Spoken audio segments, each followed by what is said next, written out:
안녕하십니까?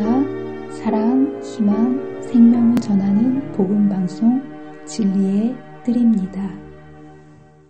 오늘 말씀은요, 62장 시몬의 집에서 열린 잔치입니다. 오늘 있었던 이야기는요, 이제 예수님께서 돌아가시기 엿새 전에 있었던 이야기예요. 그러니까 예수님께서 금요일에 돌아가지 않으셨습니까? 이 일은 언제 있었던 일이냐면 토요일 저녁 때 시몬의 집에서 잔치가 있었고요. 예수님께서 거기에 참석하셨을 때 한 여인이 상 밑에 기어 올라와 가지고요, 옥합을 깨고 눈물로 그 머리털로 예수님의 발을 닦아준, 정말 전무후무한 희한한 얘기를 오늘 이제 여러분과 나누고자 합니다. 오늘 이야기에서는요, 세 종류의 사람들이 나옵니다. 이 세상에 있는 사람들은 다 죄인입니까? 네, 다 죄인입니다. 근데 이 다 죄인인데요, 죄인의 종류가 세 가지예요. 너나 할 것 없이 다 죄인인데요, 이 죄인 중에서 자신이 죄인인 걸 깨닫고 구원을 갈망하는 첫 번째 죄인이 있습니다. 네. 두 번째 죄인은요, 여전히 죄인이지만 자신은 죄인인지 모른 채 그저 주님 옆에서 구경이나 하고 다니는 구경꾼 같은 죄인이 있다는 거예요. 내가 진짜 죄인인데 죄인인지 몰라요. 그리고 주님 옆에만 서성거리면서 진짜 예수님을 개인의 구주로 받아들이지 못함으로 그 구원을 경험하지 못한 사람들을 이제 구경꾼 죄인이라고 얘기합니다.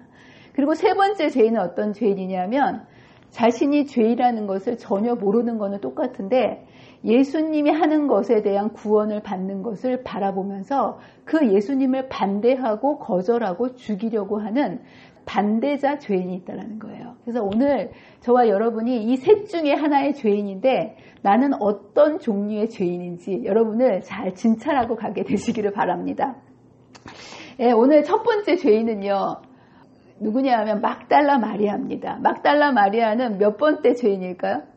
구원을 갈망하는 죄인입니다. 그래서 여기 오늘 자신의 그 향유 옥합을 깨서 예수님의 발을 닦아줬던 이 여인은 사실은 이 막달라 마리아예요. 여러분, 막달라 마리아가 누굴까요?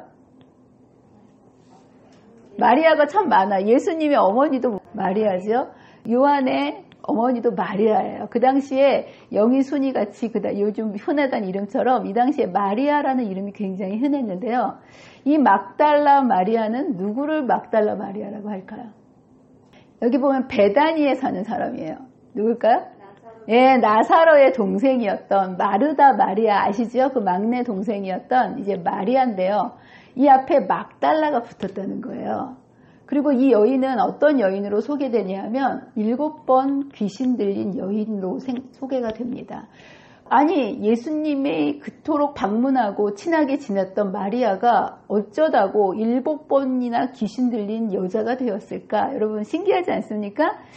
사실 이 막달라 마리아는 처음부터 귀신 들렸던 사람은 아니었어요. 이 막달라 마리아는 비록 소녀 가장 가난한 집에 살고 있었지만 언니랑 오빠의 사랑 속에서 티 없이 예수님의 말씀 발 아래서 듣는 것을 가장 즐거운 낙으로 생각하면서 말씀을 사모했던 그러한 여인으로 살고 있었거든요. 근데 하루는 이 여인에게 삼촌, 같은 동네에 살고 있었던 이 시몬의 잔치라고 하지 않았습니까? 이 삼촌이 조카를 부모가 없기 때문에 어느 날 건드린 거예요. 그리고 나서 이 삼촌에 의해서 몸이 망가진 이후로 이 마리아는 베다니에서 계속 살 수가 없었던 거예요. 여러 가지 마음의 상처와 육체 이런 것들, 마음의 깊은 이 트라우마 때문에 베다니에 살지 못하고 어디로 가냐면 막달라라는 곳으로 갑니다. 막달라라는 곳은 베다니하고는 좀 멀고 있는 그 유대의 중부지방 정도 되는 곳인데요. 집으로부터 멀리 떠나서 자신이 당한 그 아픔과 괴로움을 잊기 위해서 술을 먹고 막 가는 인생을 바닥을 치는 인생으로 내닫는 모습을 보게 됩니다. 그 삶에 그 한 가지의 그 트라우마 때문에 한 여자의 인생이 망가져 버린 거예요.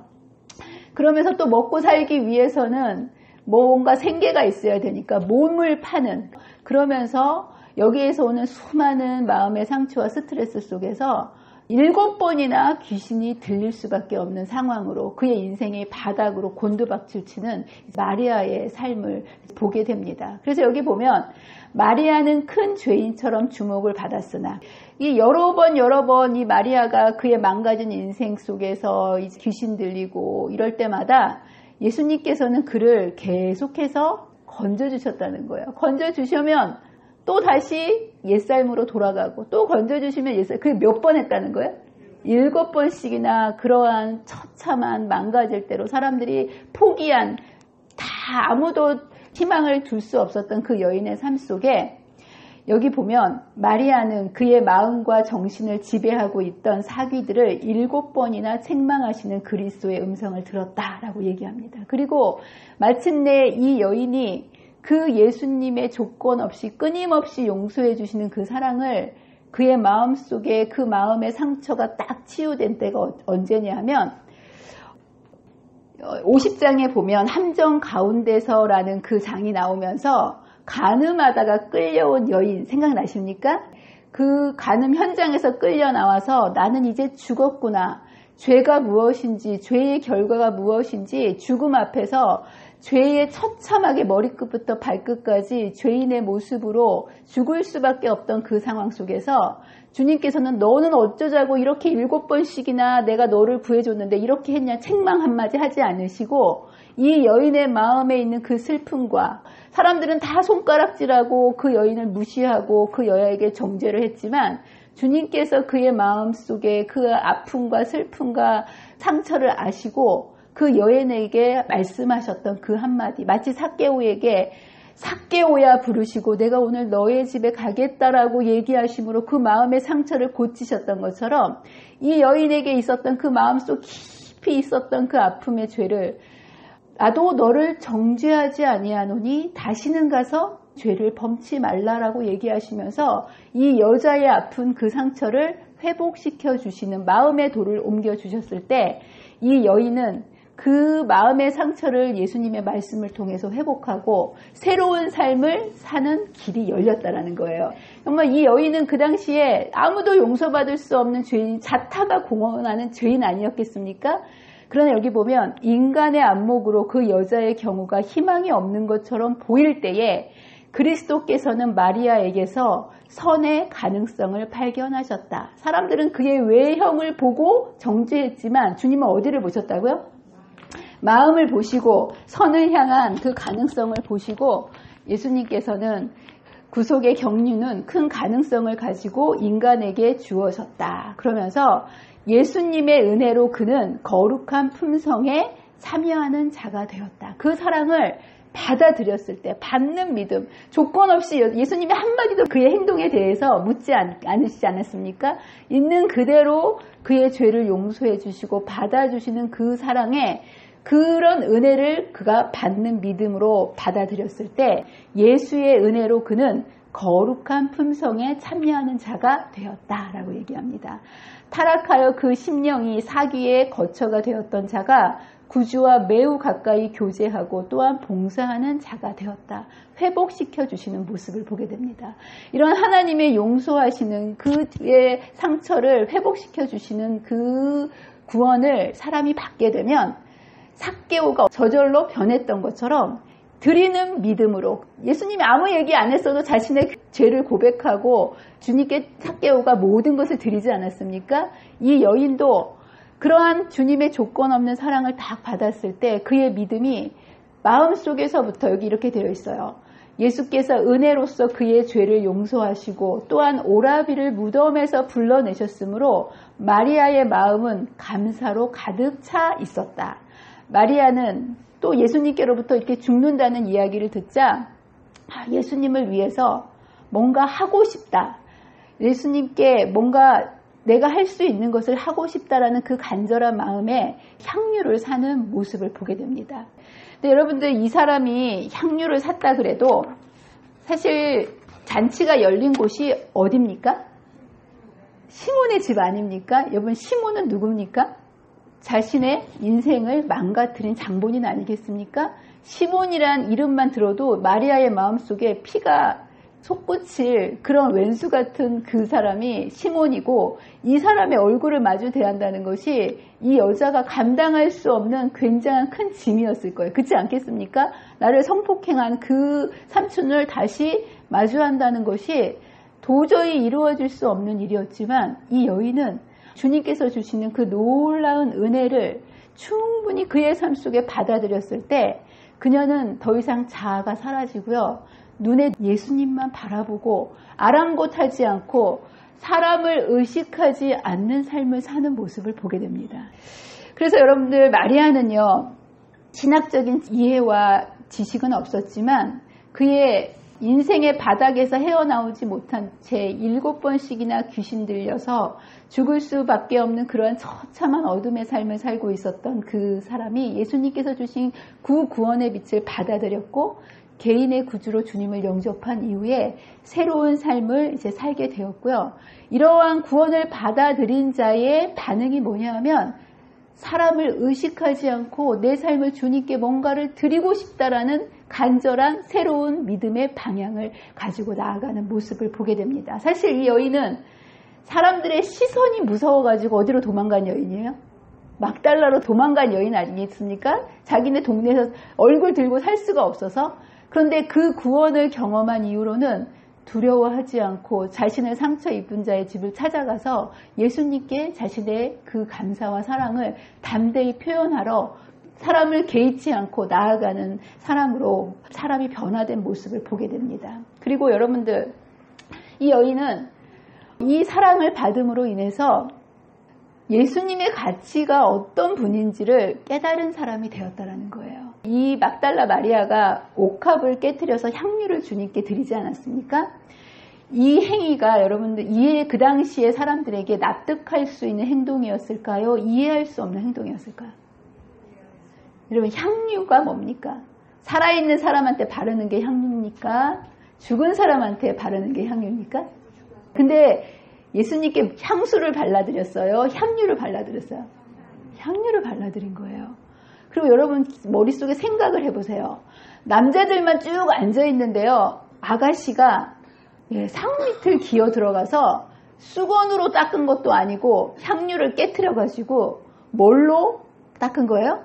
자신의 머리털로. 여러분, 아무리 사랑하는 사람인데 발을 머리털로 닦아준 적 있으십니까? 이게 어찌요? 이게 우리 동양적인 여기에서도 잘 이해될 수 없는 일인데, 이 여인은요, 향유를, 옥합을 깨트려가지고 예수님의 발을 눈물로 그의 머리털로 발을 닦았다는 거예요. 그리고 여러분, 이 깨트렸던 이 향유의 값이 얼마 정도 됐을 것 같으세요? 여러분 생각에? 300데나리온이라고 그랬거든요. 300데나리온이면 우리나라 지금 현재 화폐 가치로 얼마 정도 하는 향유였을까요? 1년치 연봉이에요. 1데나리온이 노동자 하루의 품값이었거든요. 그러면 노동자들이 1년에 300일을 일한다고 치면요, 이건 얼마짜리 향유냐 하면요, 3천만 원짜리 향유를 깨가지고 어디다 홀딱 부어버린 거예요? 발에다 버버리고 머리카락으로 닦은 거예요. 여러분, 이게 정상적인 여자의 머리에서 나오는 행동이라고 할 수 있습니까? 없습니까? 이건 없지요. 근데 여러분들, 어떻게 이렇게 비상식적이고 정말 이상한 일을 이 사람이 할 수 있었던가? 사실 이 마리아도요, 이 일을 했었을 때 제정신으로 했을까요? 제정신이 아닌 상태로 했을까요? 여러분 같으면 제정신으로 3천만 원짜리 향유 깨가지고 먹는 것도 아니고 발에다가 이렇게 불 수 있겠습니까? 이거는 제정신으로 할 수 없는 일이었어요. 그런데 여기에 보면 이 마리아가 이렇게 할 수 있었던 것은, 마리아는 자기의 사랑의 행위의 의미를 충분히 깨닫지 못하였다. 자기도 이게 비상식적이라고 생각했기 때문에 이것을 하면서도 이해할 수 없었다는 거예요. 그는 비난자들의 말에 답변할 수가 없었다. 왜 이런 걸 팔아가지고 가난한 사람을 돕지? 왜 이런 일을 했느냐라고 얘기했을 때 할 말이 없었다는 거예요. 왜 그가 예수에게 기름을 붓기 위하여 그러한 기회를 선택하였는지를 설명할 수 없었다라고 얘기합니다. 근데 이 여자가 왜 이런 일을 했냐면, 성령께서 그를 위하여 계획하셨으며 그는 성령의 강건하심에 순종했던 모습을 보게 됩니다. 이것을 강건할 때 마리아의 마음속에 예수님에 대한 가치와 사랑이 없었다면 3천만 원짜리 이거 깰 수 있었을까요? 없었을까요? 없었다라는 거예요. 여러분, 신앙이라는 건 이해하는 것이 아니라 뭐라고 그랬죠? 순종하는 거예요. 사랑으로 순종하는 거라는 거예요. 마리아가 이러한 것을 할 수 있었다는 것은 그 까닭은 이것이 세상의 구주에 대한 그의 바른 평가를 표시했기 때문이다. 그 여자를 강권한 것은 그리스도의 사랑이었다.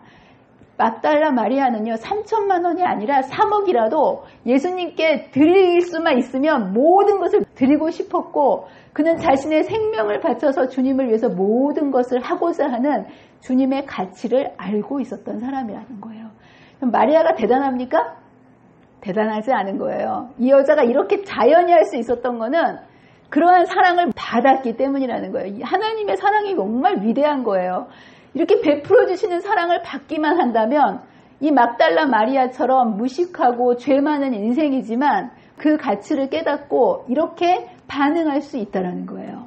이런 것들을 전혀 알지 못하는 또 다른 사람을 보게 됩니다. 누구냐 하면 유다라는 거예요. 유다는 사실 똑똑한 사람 아니겠습니까? 근데 이 사람은요, 아까 마리아가 드러난 죄인이었다면 유다는 죄인은 죄인인데 무슨 죄인일까요? 감춰진 죄인입니다. 자타가 공인하는 의인이었어요. 자신을 죄인이라고 인정했을까요? 안 했을까요? 유다는 자신을 죄인이라고 생각하지 않았습니다. 그리고 언제나 그는 이 여인을 정죄했던 사람들처럼 다른 사람이 잘못했다고, 왜 그런 일을 했냐고 마리아를 정죄할 망정 자신이 깊은 죄인이라는 것을 조금도 느끼지 못했다는 거예요. 그러면서 이 여인이 간음했을 때에 말씀에는 이렇게 되었거늘 당신은 어떻게 합니까? 라고 그렇게 율법을 들춰가면서 정죄했던 것처럼 이 유다도 그렇게 정죄했던 사람이라는 거예요. 왜 이것을 가지고 데나리온에 팔아가지고 가난한 사람을 줘야지 이렇게 했느냐면서 그럴듯한 그런 모습으로 포장을 했지만 그는 감춰진 죄인으로서 마리아와는 정반대의 모습을 보게 됩니다. 여러분, 마리아는 무슨 믿음을 가졌다고 제가 말씀드렸죠? 받는 믿음이 있었다고 말씀드리지 않았습니까? 그가 죄악이 있고 그의 수많은 과거에 넘어지고 헤아릴 수 없는 많은 상처와 죄를 갖고 있었지만 그 수고하고 무거운 짐을 치워주시려고 주님께서 오셨을 때 그의 죄를 염치불구하고 예수님께 드린. 근데 이 유다는요, 그의 문제는 하나님의 그 은혜와 구원을 받아들이는 이 받는 믿음이 없고요, 자기 스스로 살 궁리를 하는 모습을 보게 됩니다. 이 사람은요, 언제든지 예수님을 따라다녔지만 자기 먹고 살 궁리를 스스로 했다라는 거예요. 늘 그 돈깨를 차고 있으면서 또 하나의 주머니를 만들어서 주님을 의지해서 사는 것이 아니라 스스로 살 궁리를 했다라는 거예요. 그래서 그는 그가 얻을 수 있는 것이면 모든 것을 주머니에 넣기를 열망하였다. 그에게는 하나님의 구원과 거저주시는 그 은혜를 받는 믿음이 없었다라는 거예요. 여러분, 이 세상에 자기 죄 때문에 죽을 사람 있을까요? 없을까요? 없어요. 십자가에서 모든 죄값을 치러주셨고요. 그 구원을 모든 사람에 주셨기 때문에 죄 때문에 죽을 사람은 없습니다. 그러나 그 구원을 뭐 하지 못하기 때문에 죽는 거예요? 받지 못하기. 유다가 이런 사람이었어요. 주님께서 모든 구원을 마련해 놓으셨지만 유다는요, 스스로 살 궁리를 했다라는 거예요. 두 번째, 그는요, 받는 믿음이 없으니까 당연히 무슨 믿음도 없을까요? 드리는 믿음도 없는 모습을 보게 됩니다. 그는 자기 것뿐만 아니라 누구 것도 자꾸 자기 걸로 갖기를 원했다는 거예요. 예수님 것도. 그는 도둑이라. 예수님께 받은 게 없기 때문에 그는 자꾸만 예수님께 드리는 헌납물도 스스로 자꾸 내 걸로 차지하려는 드리는 믿음이 그의 마음속에 없는 모습을 보게 됩니다. 주님께 받지 않으면 드리고 싶지 않고요. 주님께 받지 않으면 대신에 어떤 삶이 이루어지냐면 사람들을 의식하는 삶을 살 수밖에 없어요. 여러분, 마리아는 철저하게 사람들에게 얼굴 들고 못 다닐 상황이었지만 받는 믿음을 통해서 사람을 두려워하지 않게 되지 않았습니까? 근데 그는 받은 은혜와 구원이 없었기 때문에 매 순간순간마다 누구를 의식하는 삶을 삽니까? 사람을 의식하는 삶을, 마리아와는 정반대로 살아가는 모습을 보게 됩니다. 그래서 말은 이렇게 해요. 이 어찌하여 300데나리온에 팔아 가난한 자들에게 주지 아니하느냐. 이것이 유다의 진심이었을까요? 아니라는 거예요. 말은 이렇게 했지만 이 돈은 누가 갖고 싶어서? 자기가 갖고 싶어서 이렇게 겉과 속이 다르는 사람을 의식하는 인간으로 살아가는 모습을 보게 됩니다. 그러면서 그것을 감추기 위해서 가난한 자를 동정한다는 말로 그는 그들을 속였다. 여러분, 사람이 하나님을 두려워하지 않게 되면요, 사람이 하나님을 바라보지 않으면 끊임없이 사람을 보게 됩니다. 그러면서 사람을 속이는 삶을 살 수밖에 없다는 거예요. 저와 여러분이 늘 하나님의 주신 은혜를 마음속 깊이 받아들임으로 우리들의 삶이 하나님 앞에서 사는 코란 대우의 정신으로 살아갈 수 있는 저와 여러분이 되시기를 간절히 바랍니다. 그러면서 이런 사람이 예수님의 가치를 알 수 있을까요, 없을까요? 도무지 알 수 없습니다. 그래서 여러분, 마리아는요, 자신의 전생을 다 팔아가지고 모았던 그 돈을 다 들여가지고 옥합을 사서 예수님께 드렸는데, 이 사람은 예수님을 어떻게 합니까? 팔아먹어요. 근데 얼마 주고 팔아먹어요? 예수님의 가치를 얼마에 본 거예요? 은 30에 본 거예요. 여러분, 은 30. 여러분들, 이거는요, 그 향유의 옥합 값보다도 훨씬 적은 금액. 이게 옥합이라는 것은 포장지값 아닙니까? 향유의 포장지값도 안 되는 가격으로 예수님을 팔아버리면서 예수님의 가치를 전혀 인식하지 못하는 반대자의 모습, 반대자의 죄인으로 살아가는 모습을 보게 됩니다. 유다가 이러한 죄인으로 살아갈 수밖에 없었던 것은 이유가 뭐라는 거예요? 주시는 구원을 받지 않았기 때문에. 예, 다른 게 없어요. 다 똑같은 인간은 죄인이라는 거예요. 그러나 어떤 죄든지 마리아는 그것을 받아들이는 믿음을 가지고 그 은혜를 받아들였을 때 예수님의 가치를 깨닫고 그의 인생을 다 바쳐서 주님을 섬길 수 있었지만, 이 유다는 그 주신 구원을 받지 않았을 때 주님의 가치를 알지 못하고 포장지 값도 안 되는 가격에 예수님을 팔아먹는 모습을 보게 됩니다. 여러분은 예수님의 가치를 아십니까? 여러분에게는 예수님의 가치가 얼마쯤 되십니까? 여러분이 예수님의 가치를 아시려면 주님께서 주시는 그 구원을 얼마나 내가 받느냐에 따라서 예수님의 가치가 달라진다는 거예요.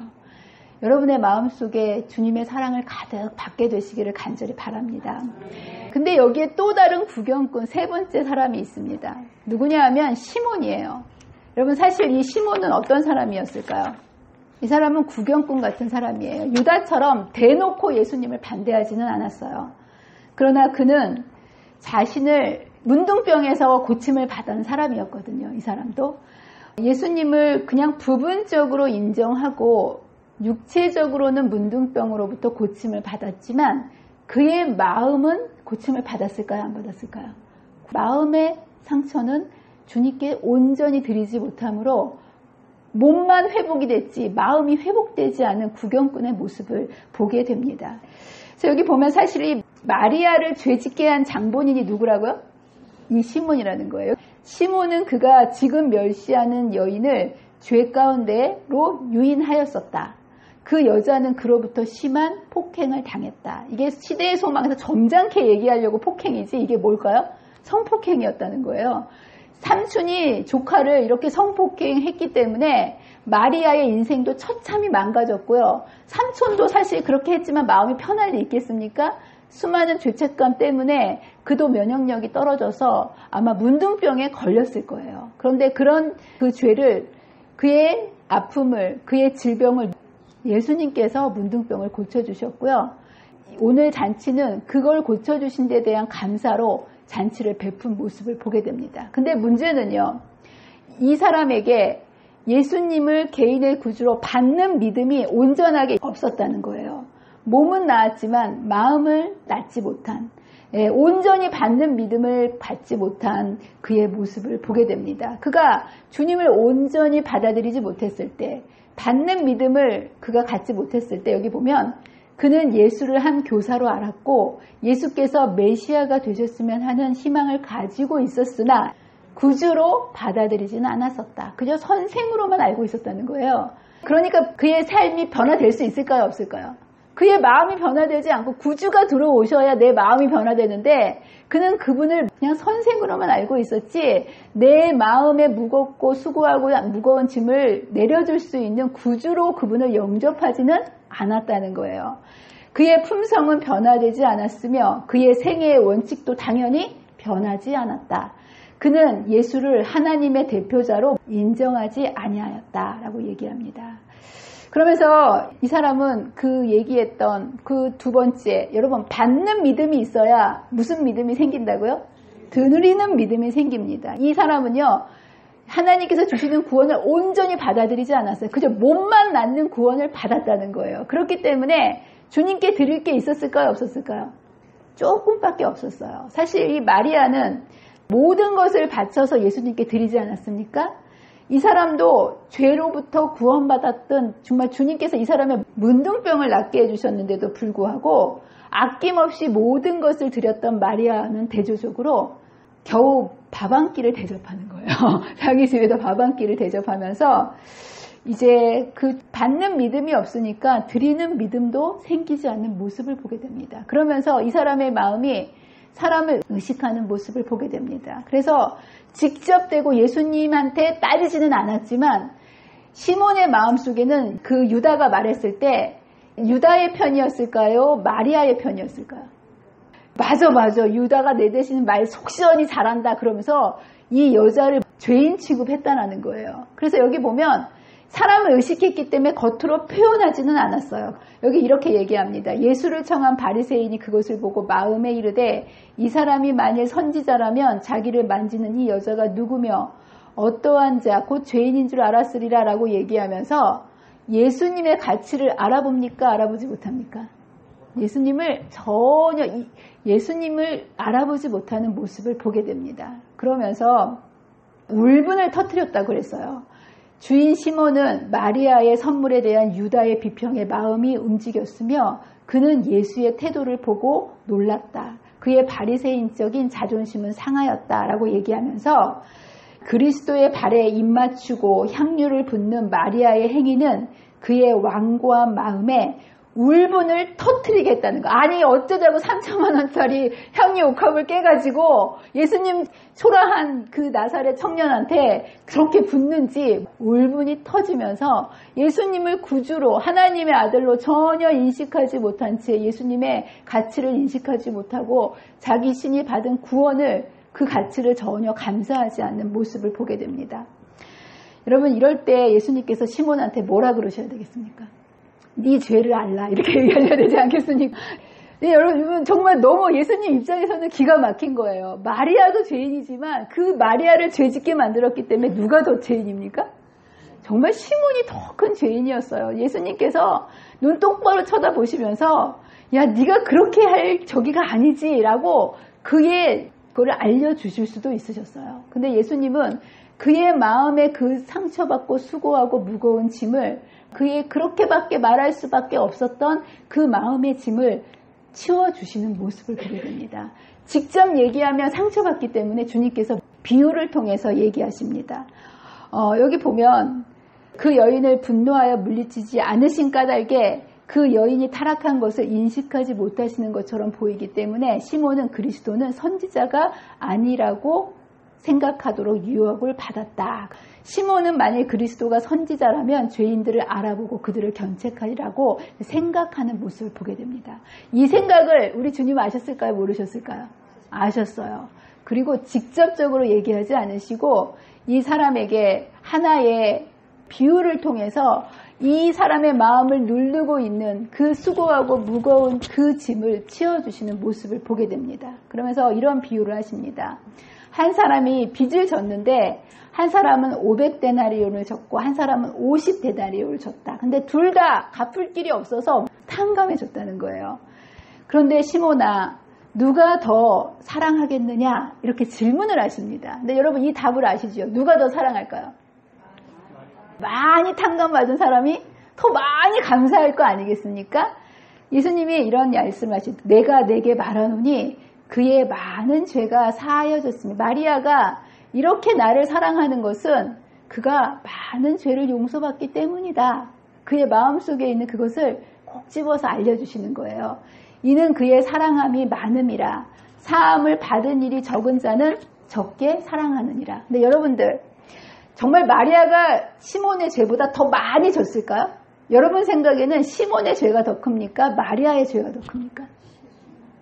근데 왜 마리아는 더 많이 죄를 졌기 때문에 더 많이 용서받아서 더 많이 사랑한다고 예수님이 얘기하신 걸까요? 주님께서 죄를 바라보실 때 사람의 죄가 등급이 있을까요? 경범죄가 있고 중범죄가 있고, 이 사람은, 마리아는 심한 죄를 졌고 시몬은 조금 약한 죄를 졌다. 예수님이 이렇게 죄를 취급하실까요? 아니라는 거예요. 여러분, 하나님이 보실 때는요, 모든 사람이 죄인입니다. 여러분, 거기 비행기 하늘 꼭대기에서 땅을 내려다보세요. 100층 건물이나 50층 건물이나 10층 건물이나 1층 건물이나 다 똑같을까요? 차이가 있을까요? 다 똑같아요. 죄인은 무슨 죄를 졌든 다 거기서 거기라는 거예요. 그래서 주님께서 보시기에는 마리아의 죄나 시몬의 죄나 다 죽을 죄라는 거예요. 그래서 여러분들이 이걸 아셔야 돼요. 여러분들이 남의 죄를 보면서 저 사람보다 내가 낫지, 이런 생각을 할 필요가 없어요. 하나님 앞에서 모든 죄는, 우리는 다 뭐다? 죄인이라는 거예요. 두 번째 중요한 전제는 뭐냐면요, 그러나 하나님은 모든 죄인을 똑같이 용서하신다라는 거예요. 누구는 용서를 조금 하시고 누구는 많이 하시고 그런 것이 아니고, 마리아는 많이 용서하시고 시몬 조그만 게 용서하신 게 아니라 모든 사람이 죄인이기 때문에 주님의 용서도 모든 사람들에게 똑같이 용서하신다는 거예요.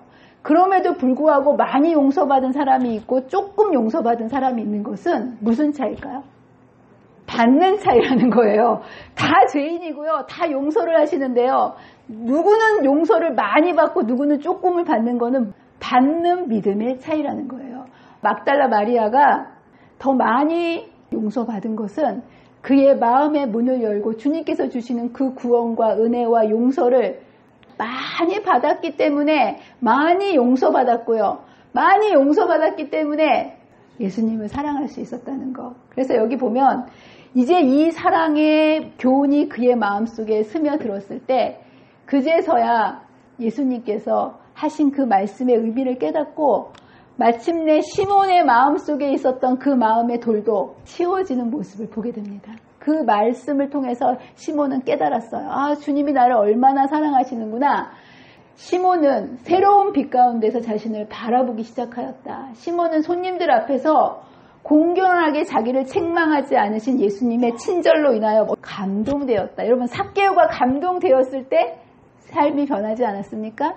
이 시몬도 그 사랑에 감동되었을 때 참을성 있는 훈계가 그로 하여금 그의 잘못을 깨닫도록 하였다. 시몬은 주님께 진 빚의 크기를 보았다. 회개함으로 그의 교만은 겸손하게 되었다. 그리하여 바리새인은 겸손하고 자아를 희생하는 제자가 되었다.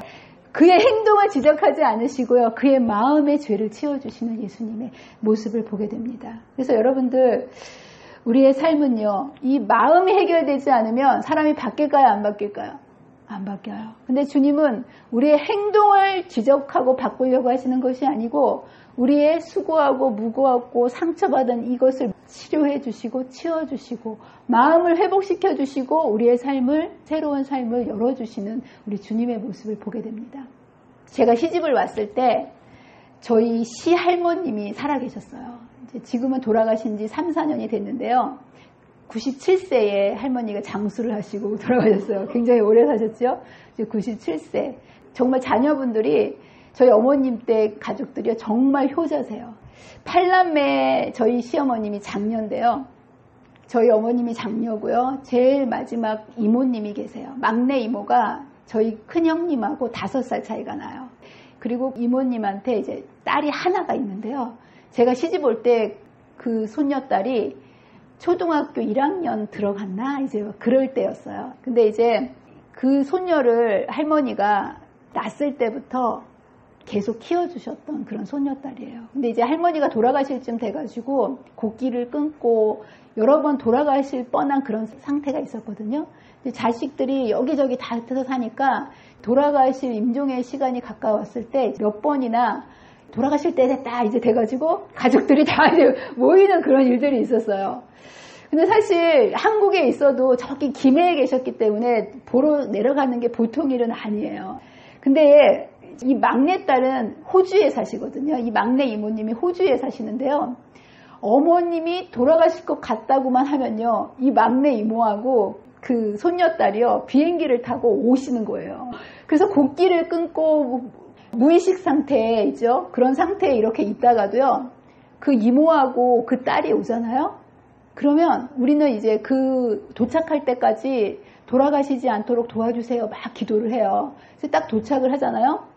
근데 그 분들이 딱 도착해서 할머니 중환자실로 딱 들어가서 할머니를 만나는 순간 할머니가 살아나기 시작하는 거예요.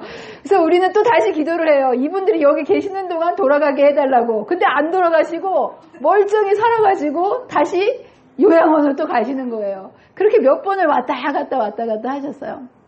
근데 제가 참 저로서는 신기하고 이해가 안 되는 거예요. 이모는 딸이니까 그렇다 치고요. 그 손녀딸 말이에요. 제가 시집 올 때 그 초등학교 들어갈까 말까 했던 그 어린 소녀였는데 이제 지금은 시집을 가가지고 애를 둘씩이나 낳고 호주에서 간호사 직장을 갖고 있거든요. 그런데 할머니 돌아가신다고만 하면요. 자식도 내팽개치고 직장도 내팽개치고요. 그냥 어떻게 해서든 비행기 값이 아무리 비싸도요. 무조건 할머니 아프다고 돌아가실 것 같다 그러면 듣자마자 오는 거예요. 나는 좀 이해가 안 되더라고요. 하루는 목사님한테 그랬어요. 야, 나는 어떻게 30살밖에 조금 넘은 저 마음속에 할머니를 저렇게 사랑할 수 있을까? 나는 참 이해가 안 된다고. 나는 저 아가씨가 솔직히 말해서 존경스럽다고. 할머니를 어떻게 저렇게 사랑할 수 있을까? 그 사랑이 얼마나 큰지요. 죽어가는 할머니도요. 이 손녀가 오기만 하면요. 막 비비고 할머니 막 울고 불고 막 이러면서 살려내면요. 그 사랑의 에너지가 들어가는 순간 죽어가던 사람이 또 정신 멀쩡하게 또 이렇게 살아나서 또 사시는 거예요. 야, 그런 정말 어떤 사랑이기에 그런 죽어가는 사람도 살리는 할머니에 대한 그런 애틋한 사랑이 있을까? 나는 간호사를 했지만 환자들을 저렇게 사랑해 본 적이 없는데 도대체 어떻게 저렇게 젊은 아가씨가 할머니를, 그것도 엄마도 아니고 할머니를 그렇게 사랑할 수 있을까? 제가 물어봤어요. 그랬더니 우리 목사님이 그 얘기를 듣더니 이렇게 얘기하는 거예요. 그거는 사랑을 받았기 때문에 그렇다는 거예요. 네, 우리 그 아가씨가 막내 이모 딸이잖아요. 막내 이모가 직장 생활을 하느라고 나서부터 고등학교 때 호주로 이민 가기까지 그 할머니가 먹이고 재우고 씻기고 모든 수발을 할머니가 금이야 오기야 그 소녀딸을 키우신 거예요. 그 사랑을 너무 받았기 때문에 이 소녀딸의 유전자 속에는 할머니에 대한 사랑이 저절로 넘쳐나는 거. 제가 그 모습을 이렇게 보면서 사랑을 받은 사람은 저렇게 사랑을 드릴 수 있구나. 우리가 하나님께 무엇을 드릴까, 어떻게 신앙할까를 고민할 것이 아니고요. 조건 없이 무한정으로 우리에게 쏟아주시는 그분의 사랑과 용서를 여러분들이 오늘 마음의 문을 열고 받아들이기만 한다면, 막달라 마리아가 이해되지 않았지만 그 성령의 음성에 순종하여 그분의 마지막 가시는 길에, 여러분들 예수님이 돌아가실 때 예수님의 죽음의 의미를 아는 사람이 한 명이라도 있었습니까? 아무도 없었어요. 예수님은 정말 외롭게 죽음 앞으로 가실 수밖에 없으셨어요. 그분의 죽음을 알아주는 사람 없이 네가 크냐 내가 크냐 그 앞에서 계속 싸움질하는 그 제자들 속에서 자신의 죽음을 알아주고 그의 사랑과 구원을 깨닫고 감사하는 그 여인의 발을 씻겨주는 그 사랑 때문에 예수님께서 기쁘게 십자가 앞으로 용감하게 나가실 수 있도록 그분에게 용기를 주었던 사람이 바로 이 여인이었다는 거예요. 이 여인이 그런데 위대한 것이 아니라 이 여인이 이렇게 될 수 있었던 것은 주님이 주신 사랑을 받았기 때문이라는 거. 저와 여러분이 이러한 놀라운 주님의 사랑을 여러분의 마음의 문을 열고 매 순간순간 받게 되시기를 바랍니다. 예, 이 사랑을 받게 되면 당연히 우리의 마음속에 우리의 전 인생을 예수님께 드리고 싶고요. 사람을 의식하지 않고 그분이 주신 이 놀라운 구원의 가치를 깨달은 채 또 다른 사람을 위해서 이것을 나눌 수 있는 사람이 될 수 있다는 거. 여러분 오늘 이 말씀을 통해서 저와 여러분의 마음이 주님께서 주시는 그 구원을 향하여 마음을 활짝 열게 되시는 저와 여러분이 되시기를 간절히 바라면서 오늘 말씀을 마치도록 하겠습니다. 기도하겠습니다. 감사하신 하나님 아버지, 우리의 상처받고 망가진 우리의 인생, 그리고 왜 그렇게 사는지도 모른 채 상처 주고 상처받으며 살아온 우리의 인생 속에 이 수고하고 무거운 짐을 치워주시고자 예수님 찾아오셨고 조건 없이 이 놀라운 구원을 베풀어 주셔서 감사합니다. 그리고 이 구원을 마음의 문을 열고 받았을 때 한 여인의 삶이 어떻게 변화되고 주님께 그 기쁨을 드릴 수 있었는지를 바라볼 수 있도록 도와주셔서 감사합니다. 주님, 우리도 이러한 삶을 살게 되기를 간절히 원합니다. 우리의 매일의 삶이 이러한 놀라운 구원을 주시는 믿음의 주여 온전케 하시는 예수님을 매 순간 바라보고 매 순간 의지하고 매 순간 주님을 부르면서 이 구원을 경험하게 해주시고 우리의 삶도 이 여인처럼 모든 것을 주님께 드릴 수 있는 믿음의 백성의 삶을 사는 귀한 주의 자녀들이 되도록 도와주시기를 사랑과 은혜가 많으신 예수님의 이름으로 간절히 기도합니다.